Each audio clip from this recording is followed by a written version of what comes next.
is cybersecurity? Okay, basically, for me, I feel like cybersecurity is just protecting the infrastructure and let's say digital assets mostly of an organization. It could be a country, it could be a country, it could be an organization, it could be an individual, but basically just ensuring that the CIA of an information is met. By CIA, of course, we mean confidentiality, integrity, and availability. As far as those are always, let's say, respected, then that's cybersecurity for me. Me though, I feel cybersecurity is just secret networks because most things are based on networking. Like most big cybersecurity hacks and the rest of that is based on networking. So in general, cybersecurity is just securing network, even though it's for governmental network, individual and stuff like that. Because hack become hacking, or let's say vulnerability become a thing when the internet became like really a thing, like network of all networks. You understand? Yeah, yeah. So based on networking standards, I feel that cybersecurity is just based on securing networks. And we have different type of network, you understand? Not only the One thing, the reason I didn't say the word network is because I feel that's embedded in it. yeah. That's why I said securing assets, not necessarily network. Because let's say someone succumbs to a phishing attack now, that's not necessarily something directly to the network. Yeah, but it's the network is inside of it too. You understand? To a In a point. way, to a point. Yeah, because you can't actually perform more phishing attack are based on maybe maybe URL bills and stuff like that. And you still have to Yeah, pass through a network. yeah, but then of That's course why I say we have we different type still have of social network. engineering. Social engineering too. Yes, I understand social engineering too, but it's still based on networking. Like we can networking not only based on let's Hardware. say hardware or the internet alone. We have different type of network, Yeah. different type of protocols and the rest. So one way or the other, you are still performing a type of network. That's why I prefer to use them assets. Because you know the thing is, if you use the word like protect securing assets, assets can mean various things. It can mean pictures, it can mean someone's document, it can mean just basically taking over a company's infrastructure, not to even talk about like doing anything. It's just being in there, being able to be there to cause havoc. Basically, that asset in general. Of course, the whole network schematics and all that will like come in, but understanding that okay, this is securing an asset in particular. Of course, there are various types of assets.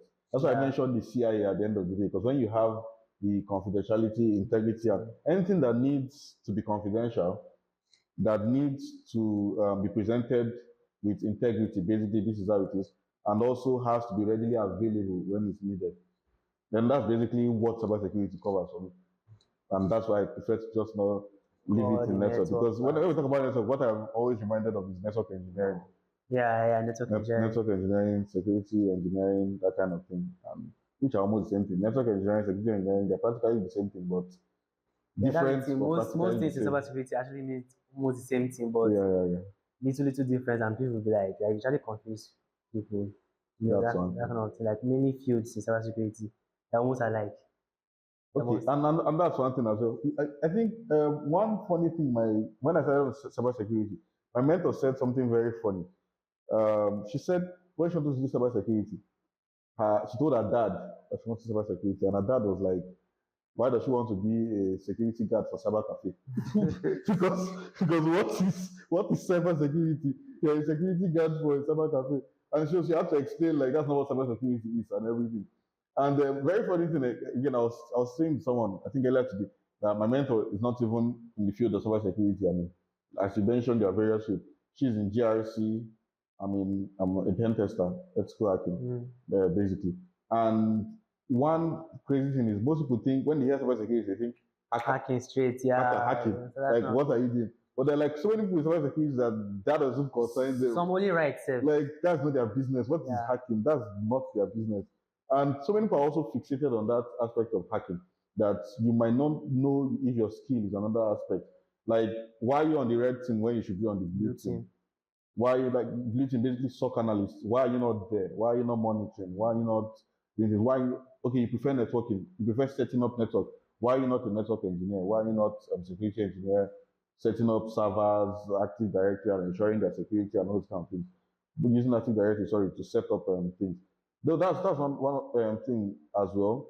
And then of course GRC, which everybody calls the boring part of cybersecurity.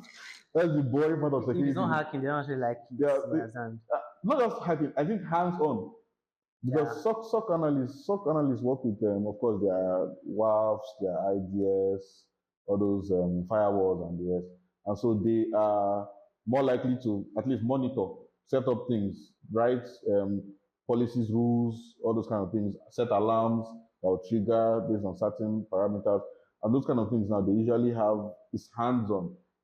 Network engineering, of course, security engineering, you are going working with servers, you're working with directories, Windows domains, all those kind of things. So it's also still hands-on. Pen testing, of course, you are scattering things, everywhere, destroying things.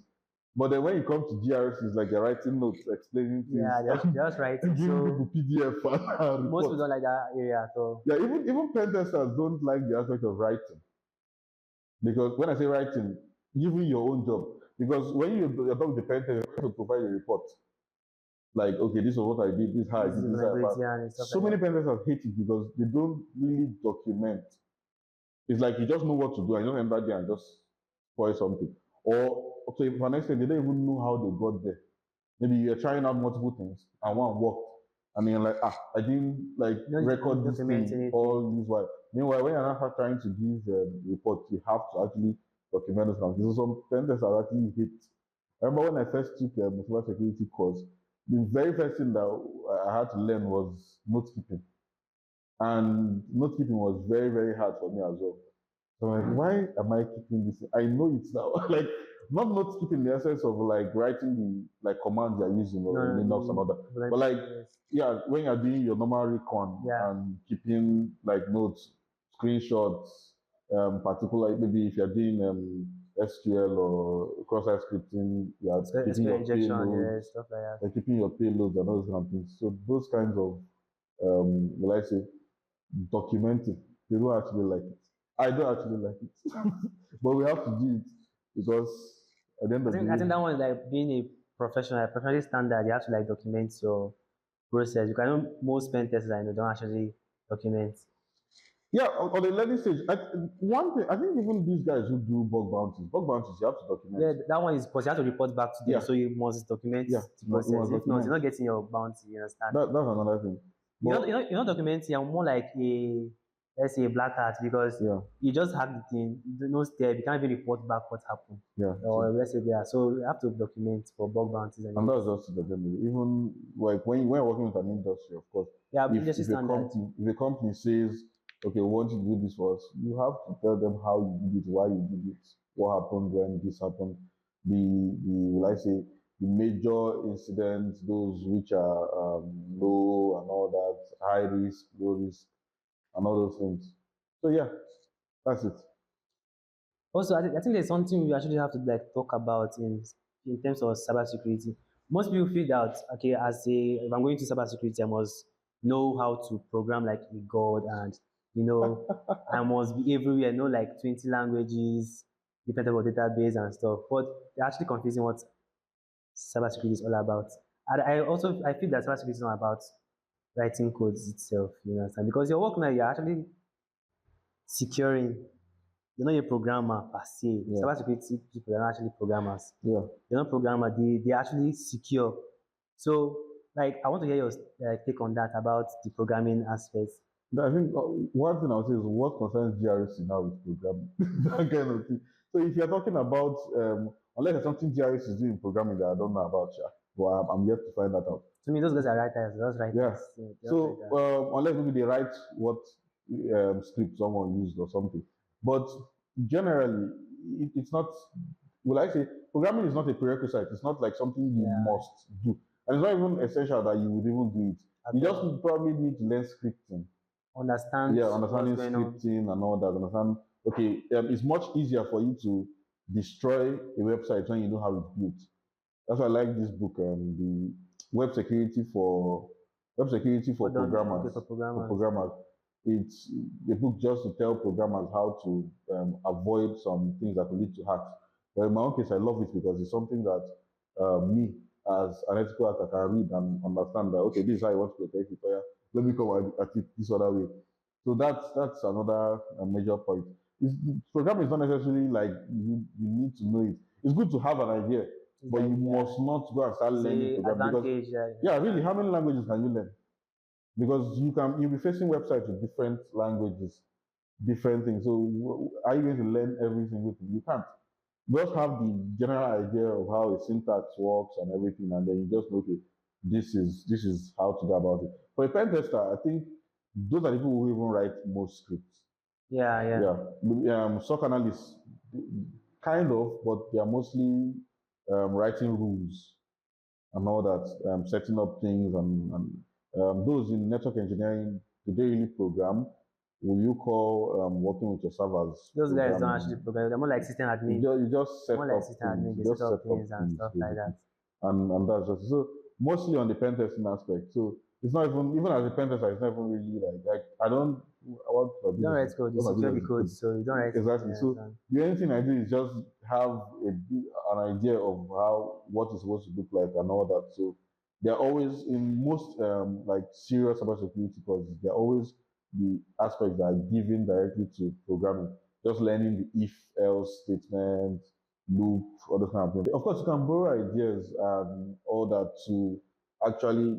Nobody was born with yeah. the You aspect learn of. with other from other You're people not and the born with rest. security in your head. You learn from people.